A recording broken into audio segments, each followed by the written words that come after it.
दिखा तो दो यार। हेलो प्यारे दोस्तों।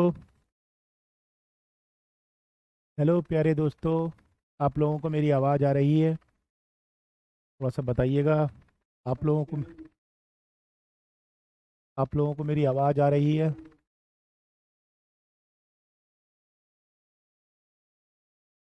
प्यारे साथियों, प्यारे मित्रों, भाइयों और बहनों, विवाहितों और अविवाहितों, आप सभी को मेरी आवाज़ आ रही है? अविवाहितों को तो आ रही होगी, विवाहितों को शायद हो सकता है ना आ रही हो, उनकी आवाज़ सुनने की क्षमता बेचारी चली जाती है। लोगों को आवाज़ आ रही है तो बताइए, अदरवाइज फिर आगे चले, फिर हम लोग आवाज़ आ रही हो तो। आ रही है आप लोगों को आवाज़? बिल्कुल। चलिए, लास्ट क्लास में हमने हाई कोर्ट के मतलब जज कैसे अपॉइंट होते हैं इसके बारे में समझ लिया था। मैं फिर एक बार समझा देता हूँ कि हाई कोर्ट के जज अपॉइंट कैसे होते हैं। ठीक है, एक बार दोबारा समझ लें। हाई कोर्ट के जज को, हाई कोर्ट में कितने टाइप के जज होते हैं? दो प्रकार के। कितने टाइप के जज होते हैं? दो प्रकार के। एक होते हैं हाई कोर्ट के चीफ जस्टिस, और एक होते हैं हाई कोर्ट के अदर जस्टिस, मतलब मुख्य न्यायाधीश और अन्य न्यायाधीश। इनको भी अपॉइंट राष्ट्रपति करते हैं और इनको भी अपॉइंट राष्ट्रपति करते हैं। ठीक है, लेकिन इनको जब राष्ट्रपति अपॉइंट करते हैं तो सुप्रीम कोर्ट के चीफ जस्टिस से पूछते हैं, सुप्रीम कोर्ट के चीफ जस्टिस से सलाह लेते हैं, और उस स्टेट के गवर्नर यानी राज्यपाल से भी सलाह लेते हैं। लेकिन जब अदर जजेस को राष्ट्रपति अपॉइंट करते हैं हाई कोर्ट के, तो chief justice of Supreme court से भी पूछते हैं, साथ ही गवर्नर से भी पूछते हैं, मतलब राज्यपाल से भी पूछते हैं, और chief justice of high court, मतलब जिस हाई कोर्ट के जज को अपॉइंट करना है उस हाई कोर्ट के मुख्य न्यायाधीश से भी पूछते हैं। ठीक है, ये लास्ट क्लास तक मैं आपको समझा चुका था। इसको लिखवाना है तो पहले हाई कोर्ट वाले कॉलम में इसको लिख लें। जितने बच्चे लास्ट में से क्लास ले रहे हैं उनको पता है मैंने कॉलम कैसे बनवाए थे। फिर एक बार दोबारा बता देता हूँ। मैंने कहा था कि आप कॉलम को ऐसे बना लें कि एक तरफ सुप्रीम कोर्ट चल रहा है और एक तरफ हाई कोर्ट चल रहा है। तो हाई कोर्ट की जो क्या कहते हैं जज कैसे अपॉइंट होते हैं उसमें यहाँ पर लिखिएगा आप लोग। ठीक है, आपको लास्ट क्लास में पता होगा कहाँ पे चल रहे थे अपन। आइए स्क्रीन नीचे कर देना भैया। बस चलिए आइए लिखें। हाई कोर्ट वाले में लिखना, हाई कोर्ट वाले सेक्शन में लिखिएगा। द जजेस ऑफ हाई कोर्ट, द जजेस ऑफ हाई कोर्ट, द जजेस of high court are appointed by the president, are appointed by the president. उच्च न्यायालय के न्यायाधीशों की नियुक्ति, उच्च न्यायालय के न्यायाधीशों की नियुक्ति राष्ट्रपति द्वारा की जाती है, राष्ट्रपति द्वारा की जाती है। इसी में उच्च न्यायालय की न्यायाधीशों की नियुक्ति राष्ट्रपति द्वारा की जाती है। इसी में the chief justice is appointed by the president, the chief justice is appointed by the president after consultation, after consultation with the Chief Justice of Supreme Court, with the Chief Justice of Supreme Court and the Governor of and the Governor of state concerned, and the Governor of state concerned। और उच्च न्यायालय के मुख्य न्यायाधीश की नियुक्ति, और उच्च न्यायालय के मुख्य न्यायाधीश की नियुक्ति नियुक्ति राष्ट्रपति द्वारा, राष्ट्रपति द्वारा द्वारा सर्वोच्च न्यायालय के मुख्य न्यायाधीश, सर्वोच्च न्यायालय के मुख्य न्यायाधीश, मुख्य न्यायाधीश और संबंधित राज्य के, और संबंधित राज्य के राज्यपाल की, राज्यपाल की सलाह से की जाती है, राज्यपाल की सलाह से की जाती है, की जाती है। इसी में फॉर अपॉइंटमेंट ऑफ अदर जजेस, और अपॉइंटमेंट ऑफ अदर जजेस,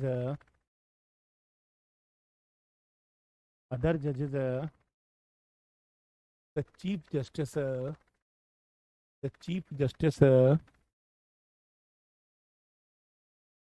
justice of concerned high court,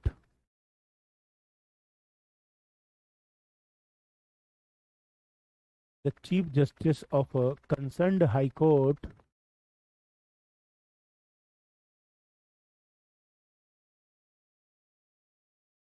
chief justice of concerned high court is also consulted, is also consulted consulted और अन्य न्यायाधीशों की नियुक्ति करते समय, और अन्य न्यायाधीशों की नियुक्ति करते समय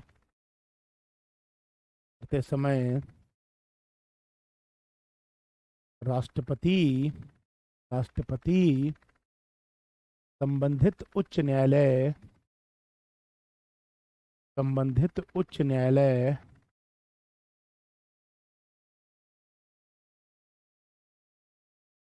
उच्च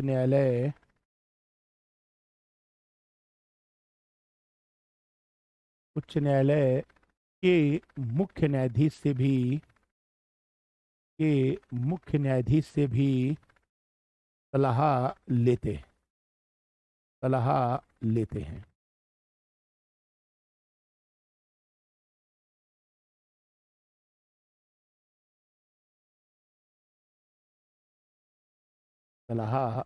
हैं।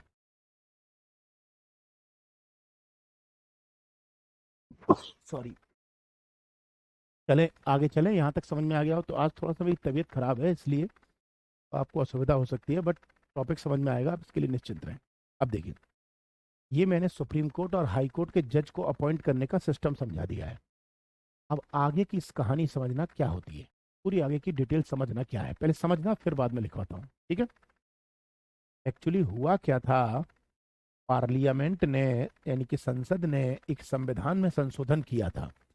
संशोधन था ये 99th कॉन्स्टिट्यूशनल अमेंडमेंट एक्ट 2015, मतलब 99वां संविधान संशोधन अधिनियम 2014 में पास हुआ था, 15 मान लो, ठीक है। मैं लिखवा दूंगा मैं कैसे था। संविधान में एक संशोधन किया था, 99वां संविधान संशोधन, ये वाला, और इसके माध्यम से संविधान में एक बॉडी जोड़ी गई थी। उस बॉडी का नाम था national judicial appointment commission, Hindi में कहते थे राष्ट्रीय न्यायिक नियुक्ति आयोग। राष्ट्रीय न्यायिक नियुक्ति आयोग, शॉर्टकट में इसको एनजैक कहते हैं। बात समझ में आ गई नहीं आई? और ये इसमें ये लिखा था कि अब जो राष्ट्रपति, इसके बाद जो राष्ट्रपति सुप्रीम कोर्ट के जज को अपॉइंट करेंगे, मतलब प्रेसिडेंट सुप्रीम कोर्ट और हाई कोर्ट के जो जज को अपॉइंट करेंगे, वो इस एनजैक की सलाह पर करेंगे। इसकी सलाह पर करेंगे, एनजैक की सलाह पर करेंगे। गौर से समझना पूरा पॉइंट, फिर आगे देखना इधर देखा। मतलब 99वां संविधान संशोधन किया गया 2014-15 में। इसमें लिखा गया कि राष्ट्रपति जब सुप्रीम कोर्ट और हाई कोर्ट के जज को नियुक्त करेंगे तो एनजैक की सलाह पर करेंगे, नेशनल जुडिशियल अपॉइंटमेंट कमीशन की सलाह पर करेंगे। बात समझ में आ गई? अब आप कहोगे कि साहब एनजैक में कौन था, तो एनजैक में इतने लोग शामिल थे, ठीक है। और इसमें इतने लोग आते थे, और से देखना कौन कौन। पहला था भारत के लॉ मिनिस्टर, कानून मंत्री।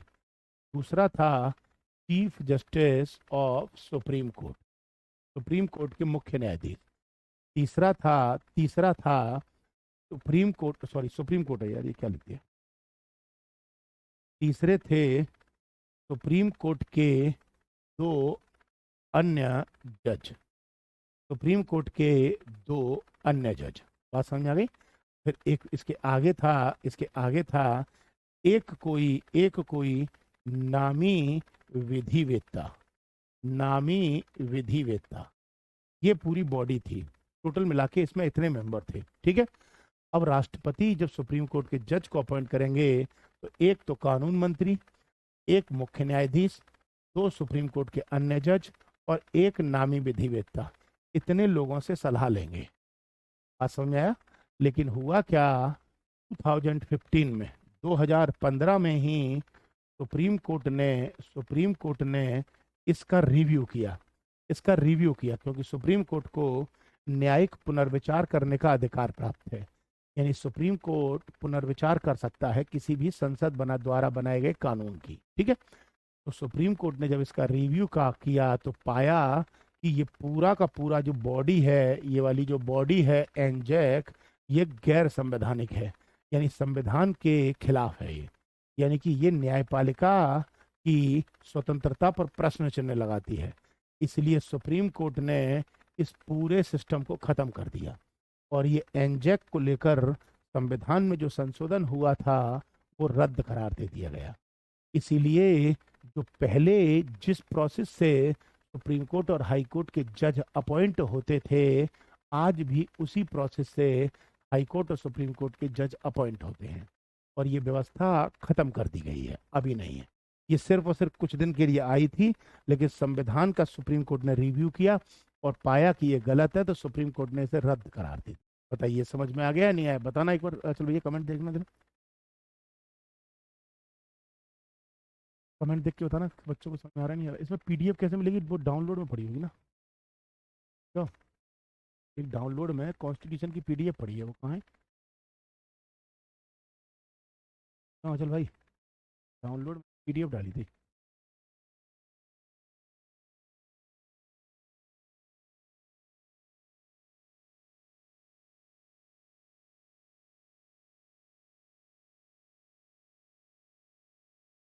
भैया जो भी आप बच्चों को छोटे मोटे इश्यू आ रहे हैं ना, आप उनको ऐप को अपडेट कर लो यार, वो सब सॉल्व करा दिए, आप बार बार मैसेज करते हो।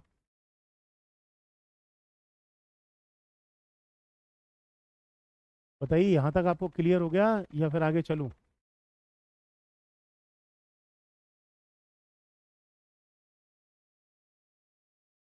इसमें है कि नहीं है वो पीडीएफ में?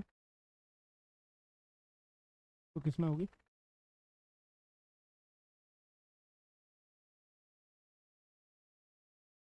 ये यहाँ तक आपको कमेंट तो दिखा दो यार, ये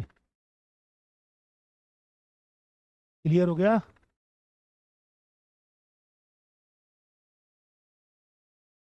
एक बार फिर से बता दूं, सुनो। एक्चुअली सुप्रीम कोर्ट के जज कैसे अपॉइंट किए जाते थे मैंने बताया था आपको लास्ट क्लास में। हाई कोर्ट के कैसे किए जाते हैं मैंने आज बता दिया।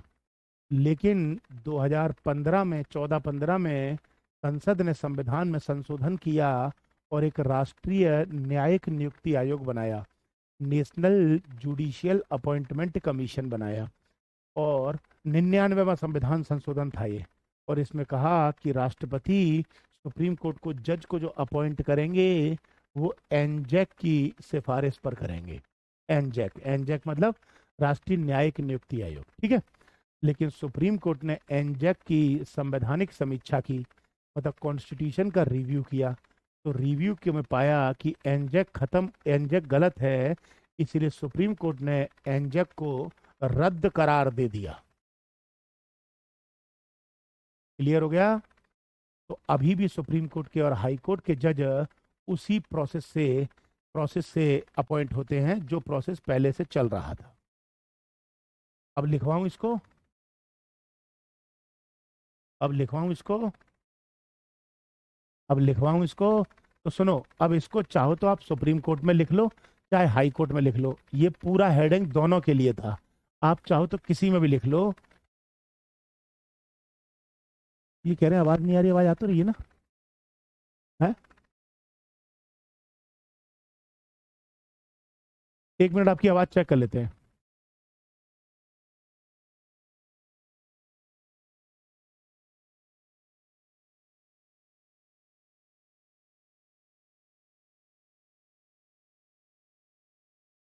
भैया आप लोग एक चीज देखो, हटना जरा। आप लोग कह रहे हो आवाज नहीं आ रही, यही सेम मोबाइल में मेरे भी खुला हुआ है और इसमें साफ साफ आवाज आ रही है। देखो,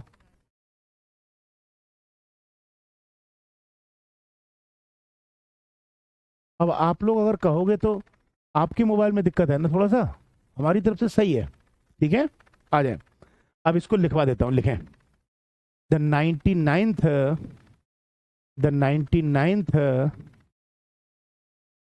कॉन्स्टिट्यूशनल अमेंडमेंट एक्ट 2014, 2014 में हुआ था, 15 में आया था ये। ठीक है, the 99th constitutional amendment act 2014, बात कौन कर लो इसकी यार। 2014 have replaced the collegium system. जो बच्चे कह रहे हैं नोटिफिकेशन नहीं आती है, मैं कह तो रहा हूँ ऐप अपडेट कर लो यार, आ जाएगी भाई। बार बार मैसेज मत करो यार, मेरी वैसे ही तबीयत खराब है और तुम इरिटेट कर रहे हो यार हर छोटी छोटी चीज के लिए। कह तो रहा हूँ सारी प्रॉब्लम सॉल्व करा दी, आप अपडेट कर लो। इसी में लिखिएगा, the 99th constitutional amendment act 2014 have replaced the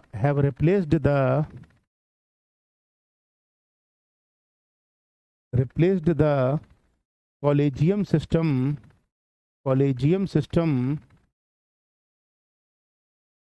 of appointing judges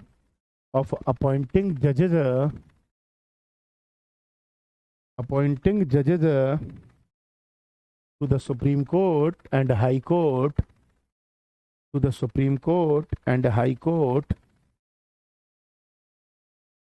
with a new body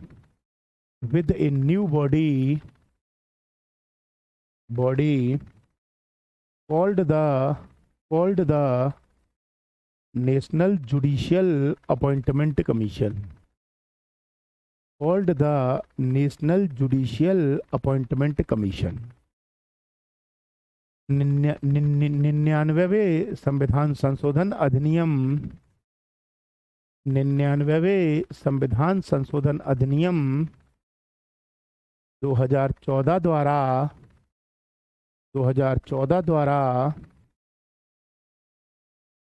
सर्वोच्च न्यायालय और उच्च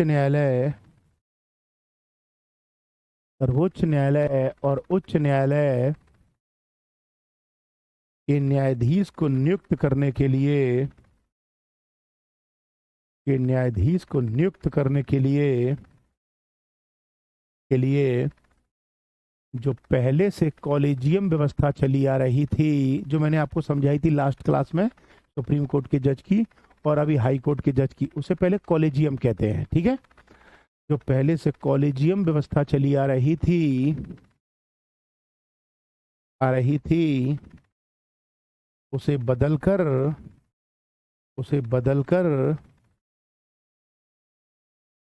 उसके स्थान पर राष्ट्रीय न्यायिक नियुक्ति आयोग बनाया गया।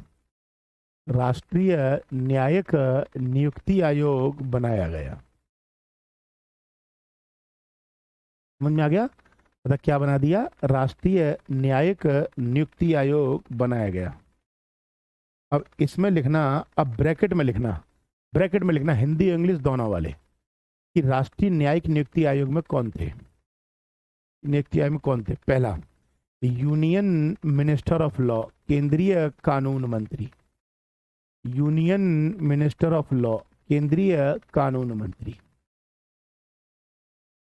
प्लस कर लेना, कौन तो और भी थे ना, तो plus chief justice of Supreme court, सर्वोच्च न्यायालय के मुख्य न्यायाधीश।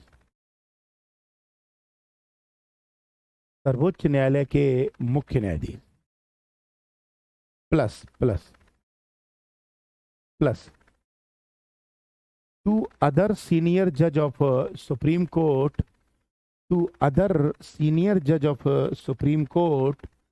सर्वोच्च न्यायालय के दो अन्य वरिष्ठ न्यायाधीश।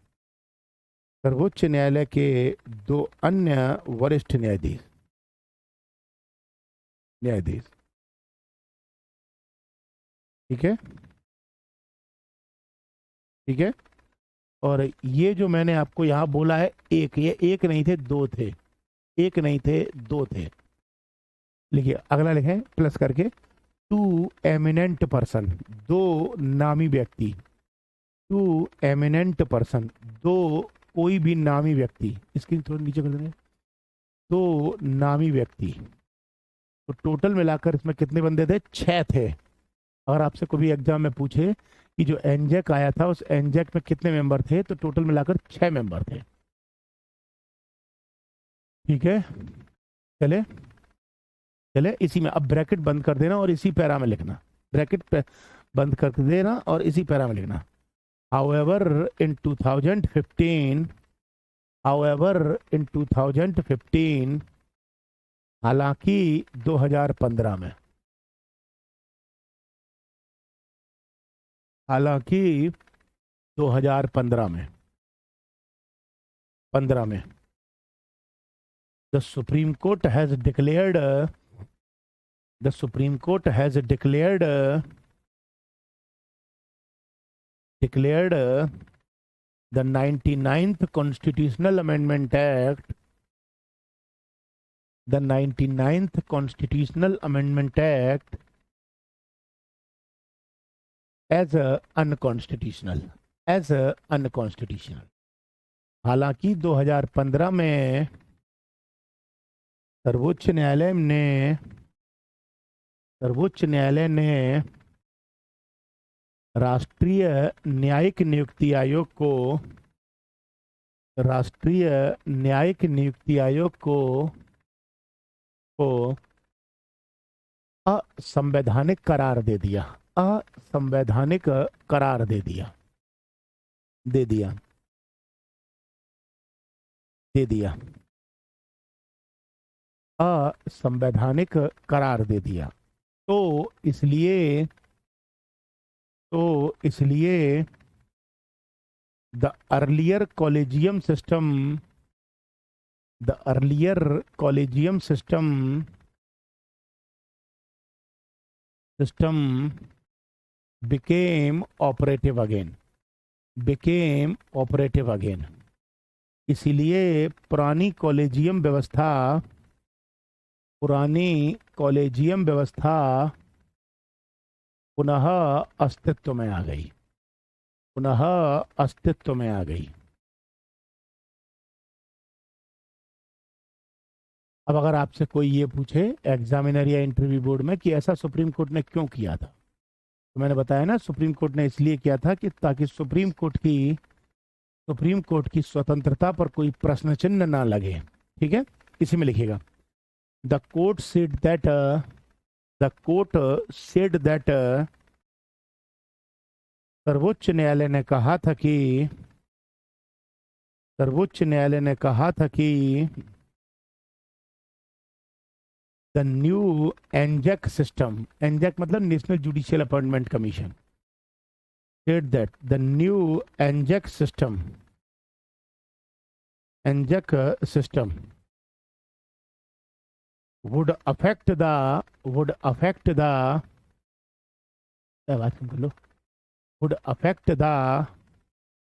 the independence of judiciary, independence of judiciary। सर्वोच्च न्यायालय ने कहा था कि यह नई एनजेक व्यवस्था, यह नई एनजेक व्यवस्था न्यायपालिका की स्वतंत्रता को प्रभावित करती है, न्यायपालिका की स्वतंत्रता को प्रभावित करती है। अब बताइए, सुप्रीम कोर्ट और हाई कोर्ट की डाउट है? सुप्रीम कोर्ट के जज कैसे अपॉइंट होते थे ये लास्ट क्लास में बताया था, हाई कोर्ट के कैसे होते थे आज बता दिया, फिर बताया कि सरकार ने संशोधन करके उसको बदलना चाहा, बाद में रद्द कर। यहाँ तक कोई कंफ्यूजन है? यहाँ तक कोई आगे चले? अब दोबारा आ जाओ उसी हेडिंग में ही, मतलब दोबारा वैसे ही अब लिखेंगे क्वालिफिकेशन, अपन क्वालिफिकेशन कहता है।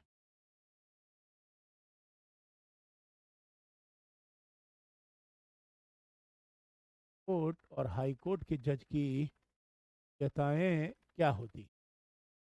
है। तो इस तरफ अपन लिखेंगे सुप्रीम कोर्ट की और इस लिखेंगे अपन हाई कोर्ट।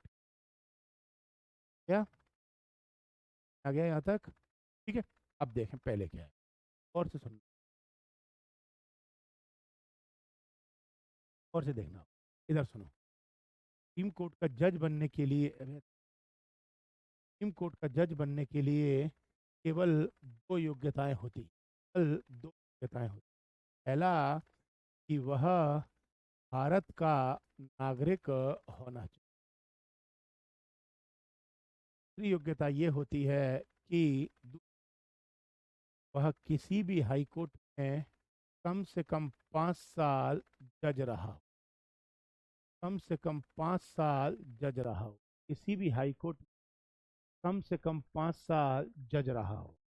इसके साथ ही एक कंडीशन और, ये और मतलब अथवा एक कंडीशन अगर ऐसे नहीं है तो ऐसे हो जाए, किसी भी हाई कोर्ट में उन्होंने 10 साल वकालत की हो, मतलब किसी भी हाई कोर्ट में वो 10 साल वकील रहे हों।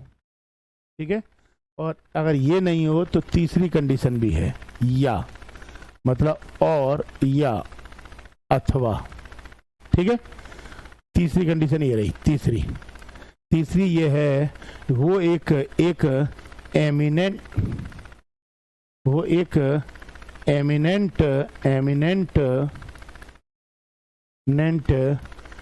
ज्यूरिस्ट हो, मतलब हिंदी में नामी विधि वेत्ता हो, नामी विधि वेत्ता हो। अब सुनो, सुप्रीम कोर्ट का जज बनने के लिए दो योग्यताएं होंगी, इन तीन में से कोई एक कंडीशन हो और दूसरी ये हो, भारत के नागरिक हों या इन तीन में से कोई एक शर्त पूरी करते हों। अगर तीन में से एक शर्त पूरी करते हैं तो वो सुप्रीम कोर्ट का जज बनने के योग्य हो जाते हैं। दो बात समझ में आ गई यहाँ तक सुप्रीम कोर्ट के। अब हाई कोर्ट की तरफ आ जाओ। हाई कोर्ट का जज बनने के लिए दो योग्यताएं होती हैं।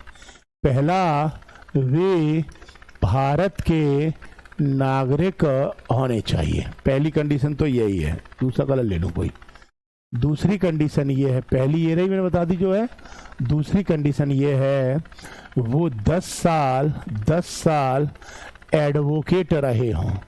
एडवोकेट मतलब वो वकील रहे हों, सुप्रीम कोर्ट, हाई कोर्ट या कहीं डिस्ट्रिक्ट कोर्ट में। तो दूसरा, या एक शर्त और है,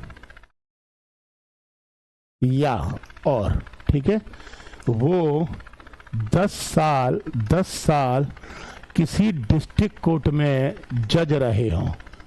देखो, अब देखो पंगा क्या है, एक चीज देखना यहाँ पर, नोटिस करना कि कलर दूसरा लेते हैं। यहाँ पर 5 साल जज हैं और 10 साल वकील हैं, लेकिन हाई कोर्ट में 10 साल ही वकील हैं और 10 साल ही जज हैं, और ये नामी विधिवेत्ता वाला कॉलम यहाँ पर नहीं आता है। दोनों में फर्क इतना है। पहला पॉइंट तो ये हुआ। दूसरा पॉइंट ये हुआ, अब जो हाई कोर्ट का जज बनने के लिए योग्यता कितनी हो गई? 2।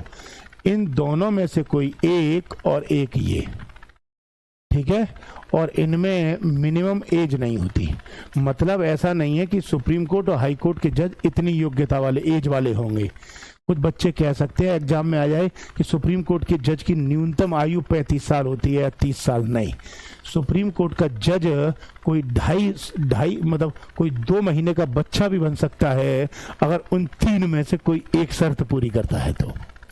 ये मैं फनी एग्जांपल दे रहा हूँ, लेकिन बन नहीं सकता। वो 250 ग्राम का पिल्ला, क्या तो बेचारा इतनी योग्यता नहीं रखता होगा, लेकिन बता रहा हूँ इसलिए ताकि आपको याद रहे कि सुप्रीम कोर्ट का जज इनमें से कोई भी बन सकता है, बस उसके पास ये योग्यताएं हों, चाहे उसकी एज चाहे 15 साल है चाहे 20 साल है। इसका मतलब सुप्रीम कोर्ट का और हाई कोर्ट का जज बनने के लिए कोई मिनिमम एज नहीं होती। बताइए, यहां तक समझ में आ गया? यहां तक समझ में आ गया? यहां तक समझ में आ गया? मेरा मानना है कि कृपया करके आप इसको ऐसे, अच्छा भाई को थोड़ा स्क्रीन दिखा देना। मेरा मानना है कि कृपया करके आप इसको ऐसे ही कॉपी कर लो जैसे मैंने लिखा है सामने। ये बोल रहे हैं वॉइस ठीक नहीं आ रही है, क्या है ये पंगा इनका?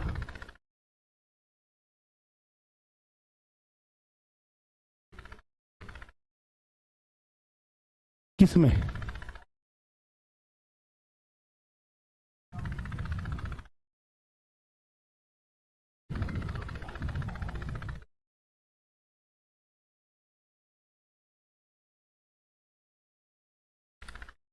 अरे तो भाई तुम अभी कमेंट मत करो ना, अभी तो क्लास ले लो यार, बाद में टेक्निकल चीज चेंज करा लेंगे। तो बच्चा कड़ा खड़ा खड़ा की आवाज आ रही है, तो अभी तो क्लास ले लो यार, बीच में क्यों वो कर रहे हो? आप इसको कॉपी कर लो, अब मेरा मानना है इसको यहीं पे, इसे आप कॉपी कर लो, हाई कोर्ट में इधर वाले को कॉपी कर लो, सुप्रीम कोर्ट में इधर वाले को। ये उनसे पूछो ना पुष्पेंद्र जी से। तो अभी तो क्लास कर लो, ऐसा तो नहीं मैं जेब में रखी हूँ इसलिए हो रहा हूँ, निकाल के चलाऊँ, लगाऊँ उसको दोबारा?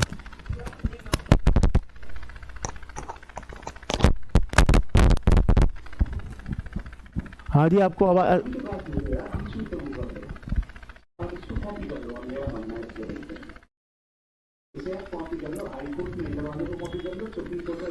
कॉपी कर लो पहले आप।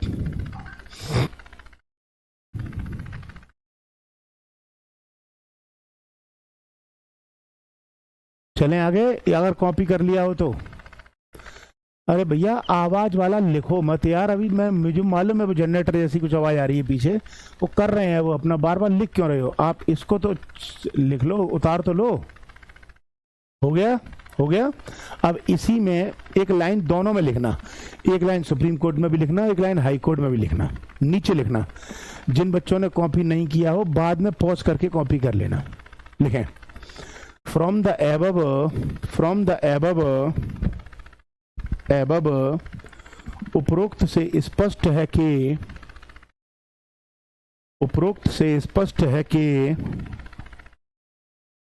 इट इज क्लियर दैट उपरोक्त से स्पष्ट है कि it is clear that the constitution has not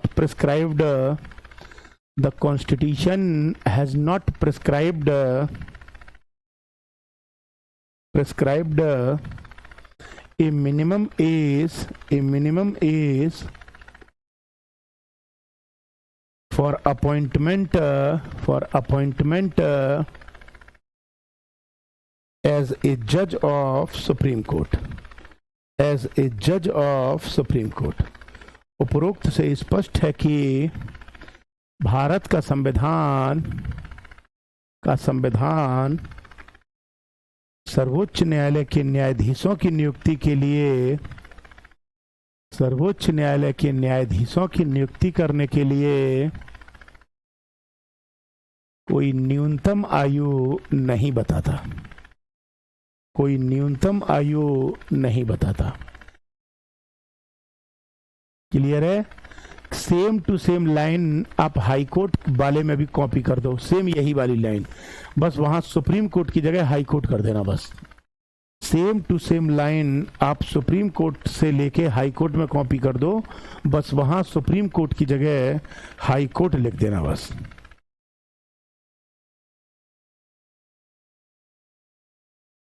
बताइए, चलें आगे? ठीक है, कॉपी कर लोगे?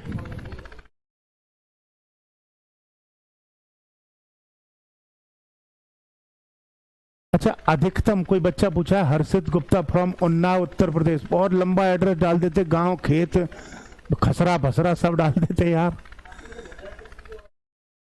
ठीक है, तो चलो, एक बच्चा पूछ रहा है कि अधिकतम आयु क्या है। अधिकतम आयु उनके रिटायरमेंट, अरे भारी बाहर यार कर लो यार। अधिकतम आयु जो है वो रिटायरमेंट की आयु सुप्रीम कोर्ट की 65 साल है और हाई कोर्ट की 62 साल है। ठीक है, 65 साल सुप्रीम कोर्ट की और हाई कोर्ट की 62 साल है रिटायरमेंट एज। चलें अब आगे, अब इधर अगली हेडिंग आ जाओ, अगली हेडिंग अब आ जाओ। अगली हेडिंग है अब ओथ, शपथ की शपथ कौन दिलाता है, और इसमें भी ओथ, शपथ। ठीक है, अब बता देता हूं कौन है। यहां पर दिलाते हैं राष्ट्रपति और यहां पर दिलाते हैं गवर्नर। ध्यान रखना, हाई कोर्ट के जज को दिलाते हैं राज्यपाल और सुप्रीम कोर्ट के जज को दिलाते हैं राष्ट्रपति। लेकिन एक कंडीशन है इसमें, वो कंडीशन ये है कि अगर राष्ट्रपति न दिलाएं तो हो सकता है राष्ट्रपति किसी और से कह दे आप दिला दो, तो फिर वो दिला देंगे। पॉइंट समझ में आ गया? इसको ऐसे ही उतार लो, बाय प्रेसिडेंट राष्ट्रपति द्वारा, और इधर उतार लो बाय गवर्नर राज्यपाल द्वारा। बोलिए, यहां तक कोई डाउट है? यहां तक कोई डाउट है?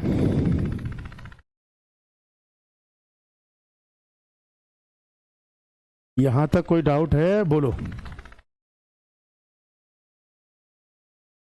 चलें आगे, चलें आगे। अब अगला डालो हेडिंग, अगला ऐसे ही फिर अगली हेडिंग, सैलरी एंड अलाउंसेस। कौन सी हेडिंग है? सैलरी एंड अलाउंसेस, वेतन एवं भत्ते। वेतन एवं भत्ते, ठीक है। ऐसे ही इसमें सैलरी एंड अलाउंसेस, हिंदी में वेतन एवं भत्ते। अब इधर सुन लो, यहां पर दो बातें हैं, गौर से सुनना, दोनों पॉइंट मेरे, दोनों पॉइंट। सुप्रीम कोर्ट और हाई कोर्ट के जज को वेतन कौन बताता है? तो इसमें भी लिखा जाएगा संसद द्वारा निर्धारित, मतलब संसद बताएगी कितने मिलेंगे। और इसमें भी लिखा जाएगा संसद द्वारा निर्धारित, यानी कि पार्लियामेंट बताएगी कि सुप्रीम कोर्ट और हाई कोर्ट के जज को कितने वेतन भत्ते मिलेंगे। पार्लियामेंट ने बोल दिया कि 2 लाख मिलेंगे तो 2 लाख, 2.5 लाख मिलेंगे तो 2.5 लाख, जो पार्लियामेंट बोलेगी वो मिलेंगे। लेकिन यहाँ पर एक क्वेश्चन पड़ेगा, वो क्या पड़ेगा वो सुनो जरा, वो सुन लो। जो सुप्रीम कोर्ट के जज के वेतन भत्ते होते हैं, सुप्रीम कोर्ट के जज के जो वेतन भत्ते होते हैं वो भारत की संचित निधि से दिए जाते हैं, मतलब from the consolidated fund of India से दिए जाएंगे। मतलब सुप्रीम कोर्ट के जज की सैलरी कौन देगी? भारत की संचित निधि देगी। लेकिन हाई कोर्ट के साथ केस थोड़ा उल्टा है। हाई कोर्ट के जजों के जो वेतन होते हैं वो राज्य की संचित निधि से देते हैं, means consolidated fund of state से देते हैं वेतन, सैलरी, ठीक है। लेकिन हाई कोर्ट के जज की जो पेंशन होती हैं, पेंशन जो होती हैं वो भारत की संचित निधि से दी जाती हैं। ये क्वेश्चन सबसे ज़्यादा इम्पोर्टेंट है आईएएस और पीसीएस और अन्य एग्जाम के लिए, कि सुप्रीम कोर्ट के जज के वेतन भत्ते तो भारत की संचित निधि से दिए जाते हैं, नो डाउट, इसमें तो कोई बात ही नहीं है। लेकिन हाई कोर्ट के जजों के वेतन जो होते हैं वो राज्य की संचित निधि से, लेकिन हाई कोर्ट के जो जजों की पेंशन होती हैं वो भारत की संचित निधि से दी जाती हैं। समझ में आ गया? एक बच्चा है जिसका नाम है राहुल कन्नौजिया। इसका प्रश्न है कि सर यहाँ तक बताओ, क्लियर हो गया? मैं लिखवा दूंगा इसको, क्लियर हो गया? इसने प्रश्न पूछा है कि साहब लॉयर या एडवोकेट में डिफरेंस क्या होता है? लॉयर या एडवोकेट में डिफरेंस क्या होता है? तो मैं इन दोनों का तो अंतर बता ही रहा हूं, तीसरा अंतर और बताता हूं, ठीक है। लॉयर, एडवोकेट और एक शब्द और होता है, उसे कहते हैं बैरिस्टर। क्या कहते हैं?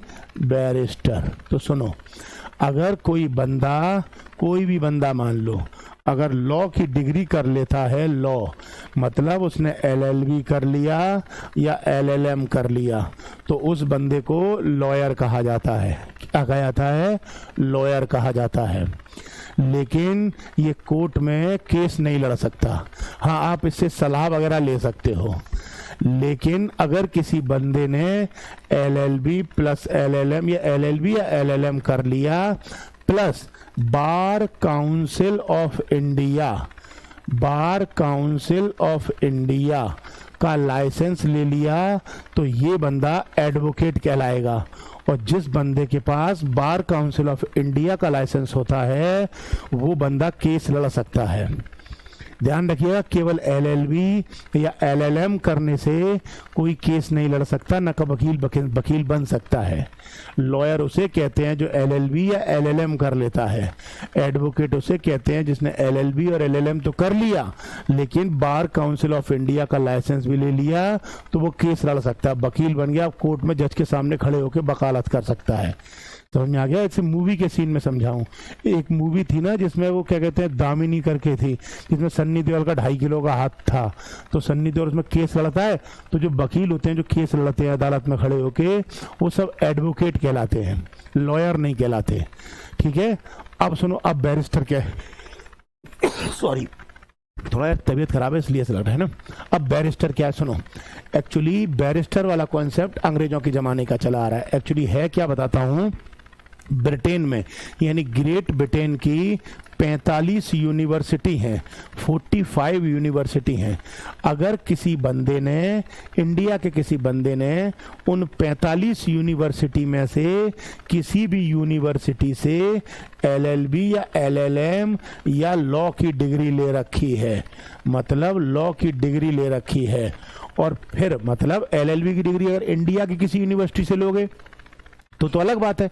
मैं कह रहा हूँ ब्रिटेन की 45 यूनिवर्सिटी में से अगर किसी एक यूनिवर्सिटी से आपने लॉ की डिग्री ली है और आप बार काउंसिल ऑफ इंडिया का case bar council of India से लाइसेंस ले लेते हो तो आप इंडिया में केस लड़ सकते हो, वकील बन सकते हो, लेकिन तब आपको बैरिस्टर कहा जाएगा, बैरिस्टर कहा जाएगा। जैसे महात्मा गांधी है ना, ये सब ब्रिटेन की यूनिवर्सिटी से पढ़ के आए थे तो ये बैरिस्टर कहलाए थे। बात समझ में आ गई? ऐसे ही जैसे एक साउथ इंडिया में हैदराबाद के एक सांसद हैं असरुद्दीन ओवैसी, वो ब्रिटेन की यूनिवर्सिटी से पढ़ के आए हैं तो वो वकालत करते हैं, मतलब वकील है, तो उनको बैरिस्टर कहते हैं। वो अपने नाम के आगे बैरिस्टर लिख सकते हैं। समझ में आ गया आपको या नहीं आया? चलें आगे, चलें आगे। अब मैं सैलरी और अलाउंसेस वाला लिखवा दूं, सैलरी और अलाउंसेस वाला लिखवा दूं। सिर में दर्द हो रहा है आज, बोलूं? अब पहले सुप्रीम कोर्ट में लिखना, पहले सुप्रीम कोर्ट में लिखना सैलरी एंड अलाउंसेस। ठीक है, आ जाए। द सैलरी सुप्रीम कोर्ट वाले में लिखना, पहले सुप्रीम कोर्ट वाले में उस तरफ लिखना, द सैलरी। एक बच्चा पूछ रहा है हैप्पी, वो पूछ रहा है कि क्या आम आदमी को केस लड़ने का अधिकार है? बिल्कुल लड़ने का अधिकार है, लेकिन आप ये पहले एलएलबी एलएलएम कर लो और बार काउंसिल ऑफ इंडिया का लाइसेंस ले लो, तब। वैसे कॉमन पीपल नहीं लड़ पाएगा। ठीक है, आ जाए। अब सैलरी अलाउंसेस लिखना सुप्रीम कोर्ट में, the salary allowances and pensions, the salary allowances and pension of जज of Supreme Court, of judge of Supreme Court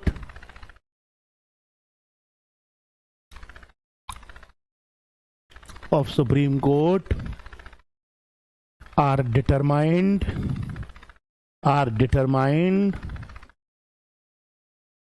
from time to time by parliament, सर्वोच्च न्यायालय के न्यायाधीशों के वेतन भत्ते और सेवा शर्तें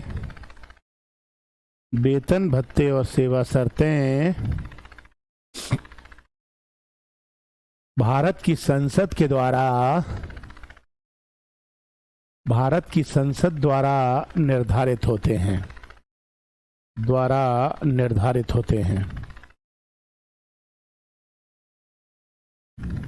निर्धारित होते हैं। ठीक है, ठीक है। और इधर लिखें इस तरफ हाई कोर्ट वाले में, the salary allowances and pension, the salary allowances and pension pension of जज of high court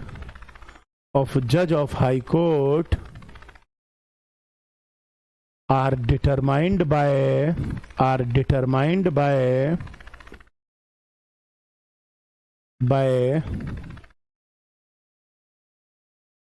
Parliament of India from time to time। उच्च न्यायालय के न्यायाधीशों के वेतन भत्ते और सेवा शर्तें उच्च न्यायालय के न्यायाधीशों के वेतन भत्ते और सेवा शर्तें संसद द्वारा समय समय पर निर्धारित होते हैं।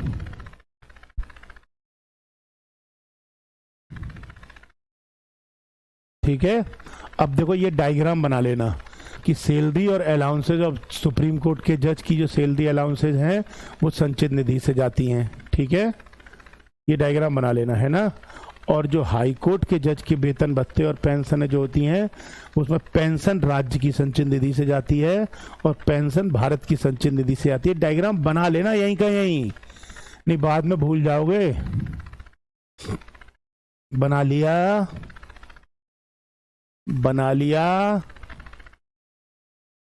बताइए, बना लिया? जल्दी बोलो बच्चा लोगों, बना लिया?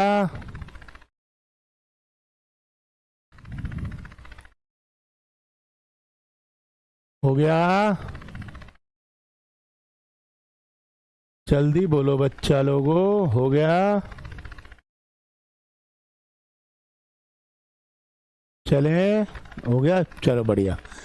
अब लिखें टेन्योर, कार्यकाल। अगली हेडिंग डालो, टेन्योर, कार्यकाल।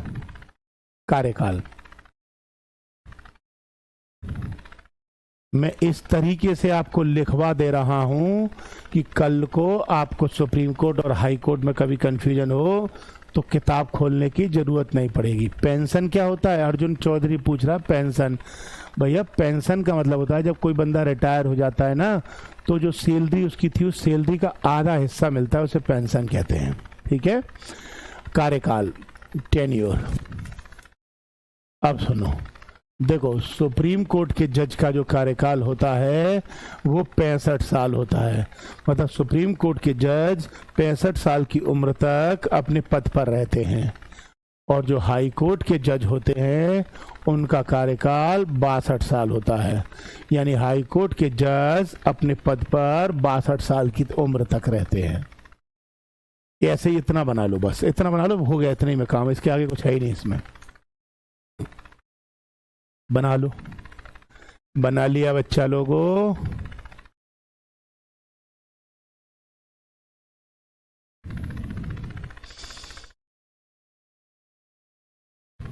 चले आगे,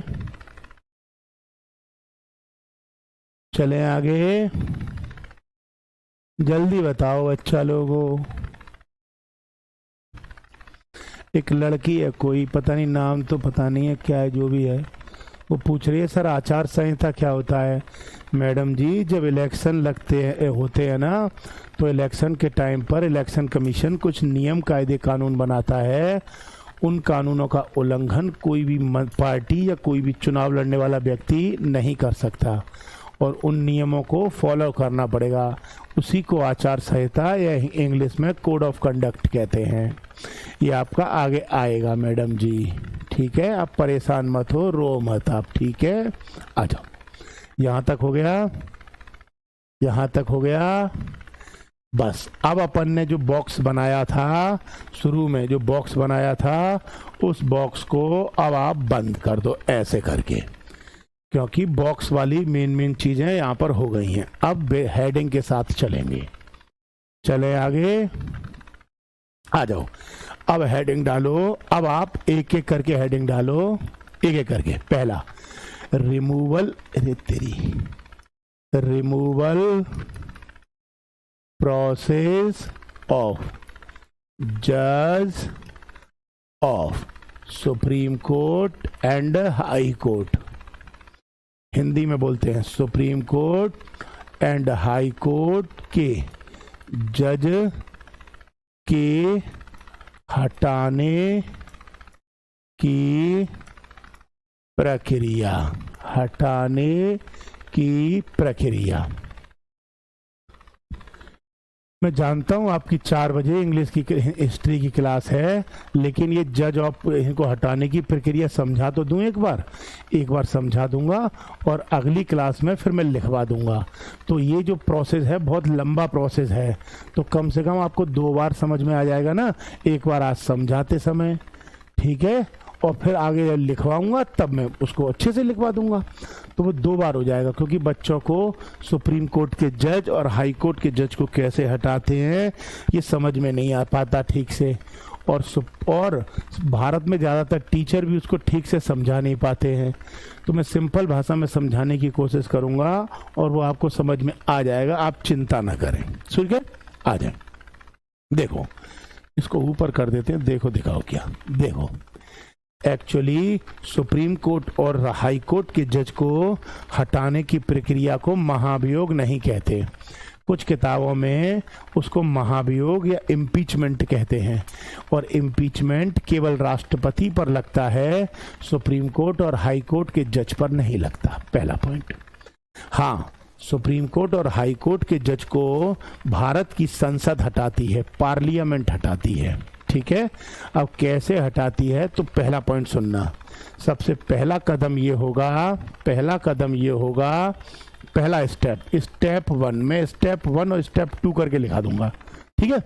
पहला कदम ये होगा कि अगर सुप्रीम कोर्ट के जज ने अगर कुछ गलत काम किया है या हाई कोर्ट के जज, दोनों का प्रोसेस सेम है, आप सुप्रीम कोर्ट का समझ लो सेम हाई कोर्ट का है। मान लो सुप्रीम कोर्ट के जज ने अगर कुछ गलत काम किया है तो राज्यसभा या लोकसभा इनको हटाने के लिए प्रस्ताव ला सकती है, लेकिन दोनों में फर्क इतना है कि अगर राज्यसभा हटाने का प्रस्ताव लाएगी तो राज्यसभा के 50 सांसद लेके आएंगे, लेकिन अगर लोकसभा हटाने का प्रस्ताव लाएगी तो लोकसभा के 100 सांसद लाएंगे, लेकिन लाने को दोनों में से कोई भी ला सकता है। बात समझ में आ रही है आपको? समझ में आ रही है? अगर लोकसभा लाती है तो लोकसभा के 100 सांसद लाएंगे, और अगर राज्यसभा लाती है तो राज्यसभा के 50 सांसद लाएंगे, ठीक है। अब दूसरा स्टेप क्या होगा, और ये जो दोनों प्रस्ताव आएंगे, मतलब चाहे ये लाए कोई भी लाए, ये प्रस्ताव दोनों के दोनों अपना, अगर राज्यसभा लाती है तो ये राज्यसभा के सभापति को सौंपेगी। सभापति का मतलब है चेयरमैन ऑफ राज्यसभा को सौंपेगी, और अगर लोकसभा लाएगी तो लोकसभा ये प्रस्ताव लोकसभा के स्पीकर यानी लोकसभा अध्यक्ष को सौंपेगी, अध्यक्ष को। मतलब ये 50 या 100 सांसद अपने अपने पीठासीन अधिकारी या प्रेसिडिंग ऑफिसर को देंगे कि साहब हमें सुप्रीम कोर्ट की इन जज के ऊपर डाउट है और हम इनको हटाना चाहते हैं, ठीक है। लेकिन अगर लोकसभा लाएगी तो कितने बंदे लाएंगे?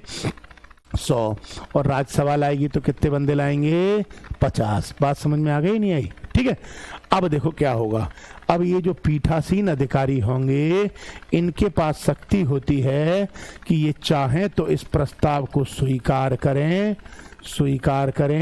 और चाहे तो इस प्रस्ताव को रिजेक्ट कर दें। ऐसे ही इनके पास शक्ति होती है कि ये प्रस्ताव को या तो स्वीकार करें या फिर रिजेक्ट कर दें।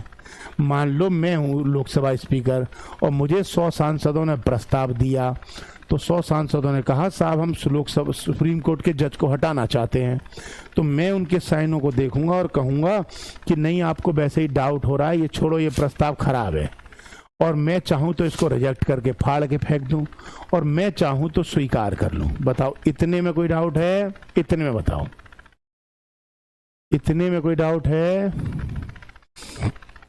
जल्दी बोलो, इतने में कोई कंफ्यूजन है आपको? पहले बता दो, यहां तक कोई कंफ्यूजन है?